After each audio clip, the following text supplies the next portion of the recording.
next speaker is someone that I have grown pretty close with throughout my time in high school. He is an incredibly smart and outspoken guy who has always known what he wants and how to get it. He will be attending Stony Brook University's 7-year medical program, and I know that he'll be a great doctor someday.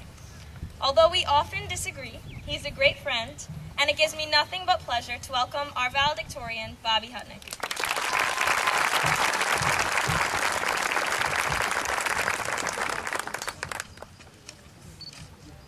Thank you very much, Rowan.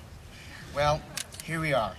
You know, I was contemplating not writing this speech to make it the only assignment I didn't complete in high school, but I caved in just to keep my legacy alive. Once again, welcome Dr. Guiney, Mr. Shanker, Mr. Ferguson, Board of Education members, educators, parents, family, friends, and of course, the students of the class of 2013 to this graduation ceremony. It took 13 years, hundreds of hours of homework, and an unspeakable amount of time talking with Mr. Bobber about politics to get to this very moment, but it is here at last. I'm proud to say that this will be the first graduation outside in a number of years. Although 13 is considered to be an unlucky number, I think that we were a very lucky class to not have to graduate indoors. The administration really dodged a bullet this time.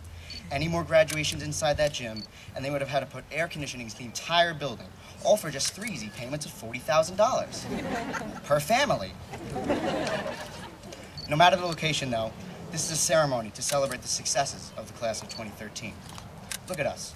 We're a diverse group of young ladies and gentlemen, almost all grown up, going to a wide variety of places when we leave these hallowed halls. Up until now, we've all had a common path. Wake up at 6:30 in the morning, make the daily hall the first period, get locked out of Miss Cavalli's class for being late, catch up with Mr. Sheen about his newfound uses for steel-toed boots, talk with Mr. Bobber about the glory days of Buffalo over lunch, take an exorbitant number of tests, clubs, sports, homework, rinse and repeat. But, as Robert Frost famously said, 2 roads diverged, and it was finally time for us to part ways. While looking back on my education, though, I found another divergence, not too different from the one that we are experiencing at this very moment. In our process of learning, a process that has taken us 13 years thus far, where is the boundary between what we learn and how we learn to learn? In my opinion, there is a clear distinction between the knowledge we have gained in high school and how we've learned to apply that knowledge in our future lives. While I do feel strongly prepared for my college education, I gained more strength in knowing that high school taught me how to study with focused goals, how to effectively communicate my ideas with others, and how to interact with my peers, regardless of the situation. It also taught me how to ask way too many questions in science class, but that's a totally different story. High school has given me the tools for success, and I realize now that it is my job and our job to utilize these tools in the future. It is interesting to note that today, June 21st, is the first day of summer. A new season, a new beginning, new outlook on the weeks and months ahead. This moment, our graduation, serves as a new beginning for us as learners and as adults, and that thought makes this process even more exciting. As we face our first major separation, both from each other and from our parents, I recall a quote from the late Carnegie Mellon professor Randy Pausch. Experience is what you get when you didn't get what you wanted. Our high school experience may or may not have been what we'd always hoped or dreamed or imagined it would have been, but no matter what, the lessons we've learned here will travel with us for many years down the road, even if what we learned takes the road less traveled by.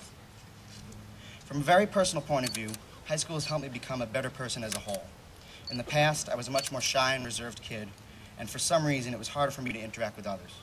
These past 4 years, however, I have had the pleasure of learning with teachers, administrators, and friends that have supported me immensely and have proverbially helped me to spread my wings, and I anticipate doing that to an even greater extent in college, medical school, and beyond.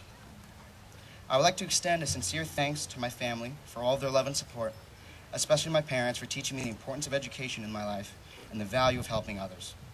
To my classmates, it has been a wonderful 13 years, filled with their fair share of ups and downs, but I wouldn't have wanted to experience them with any other group of kids. I look forward to seeing everyone at our 47th year reunion.